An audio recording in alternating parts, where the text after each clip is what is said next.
What if Cam Newton is re-signed with them? They don't release him.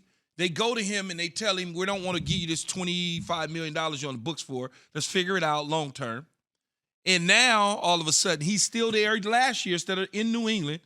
He doesn't contract COVID because he's in Carolina opposed to— He knows the offense. Yeah, he knows. Well, he wouldn't have known the offense. Right, he'd have to learn. He'd have to learn the offense, but that's fine. But he wouldn't have contracted COVID, nothing like that, because he would have been in that area instead of wherever the hell he got it from. Let's just say that. And now you're in your second year in the offense.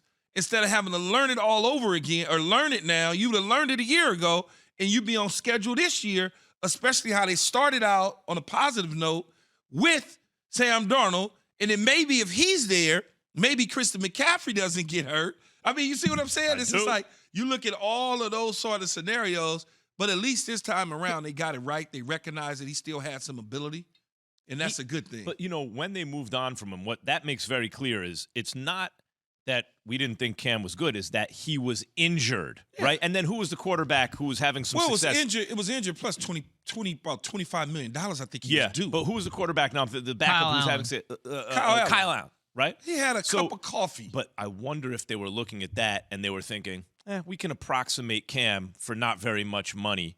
And Cam is hurt now, and he's a big physical quarterback. He's taking a lot of hits. But looking back at it, just picture this. Cam never left. Let's just pretend for a second Cam never left. But forget about what would have been the last couple of years. What would you be thinking about the Panthers now? You would think, okay, Cam came off a catastrophic injury, got a season under his belt.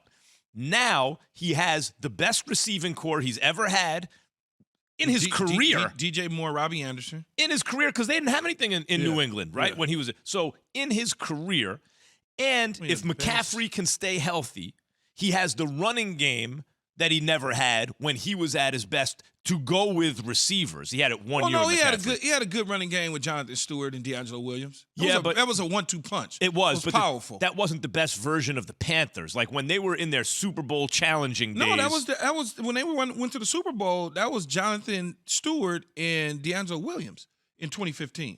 I'm not remembering. He had a good running game, Max. What he hasn't had is a dual threat like a McCaffrey. I remember him being his own best back and his best receiver being his tight end. That's like my memory of Cam from those days was he's the running game and his tight end is the receiving game. And they had Mike Tobert, not D'Angelo and Jonathan Stewart. Yeah. Tobert was more like a fullback type. Yeah, right. Because it's easy to confuse because he was there so long. Yeah. But so people like, no, he had this guy, he had that guy. When the team was good, he really didn't have a receiving core. He really didn't have a great back. He was messing around with like Devin Funchess and Kelvin Benjamin. Everyone's like, oh, look, they're big. They can't run routes. They can't do this. They big. Just go down there and stand up. But Key, I'm just saying, like, to your point about imagine he never left and how it would have played out. But now he's back. This is what he's got now. He's healthy now, like they said. He's over the COVID situation. He goes in there. He's smart enough to pick up a system. So he's going to pick up the system. All of the, he's a learning curve. It's slow to process, whatever.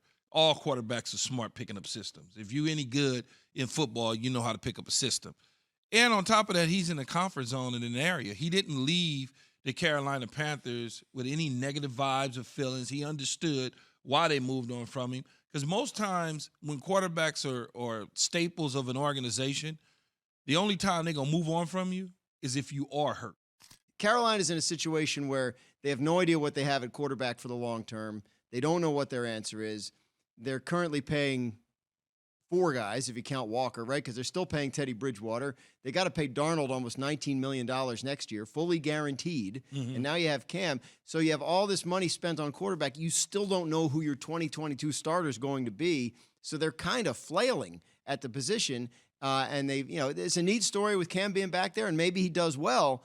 But it's certainly not. It wasn't plan A, B, or C. Did Matt Rule bite off more than he can chew by jumping from Baylor to the NFL? Well, I mean, if he never figures out quarterback, then I think we're going to be able to say that because so much rides on that. And they know it. And that's why they were in the Deshaun Watson talks early in the offseason. And that's why they traded a high pick to get Sam Darnold, right? And that's why they just gave, because they know they have to get that position right, and they'll be focused on that going into the offseason.